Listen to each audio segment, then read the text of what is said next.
What's up guys? May gusto lang akong sa inyo. I-share lang sa inyo anong ginagamit kong apps na para maging iOS yung cellphone ko. Diba?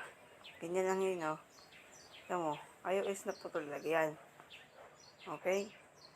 Pindutin natin tong color widget. Nung nakita ko po to, dinownload ko, nakita ko to. Pagbukas ko, may nakita ko, yan o, yan, yung apps na to. Launcher iOS 15. Ito, pinindot ko to, install. Yan. Nakita ko yan. Yan. 44. Maganda naman daw. Kaso lang ang may ano po ko dito, hindi ko mabuksan yung settings nito. Okay, binuksan ko. Okay.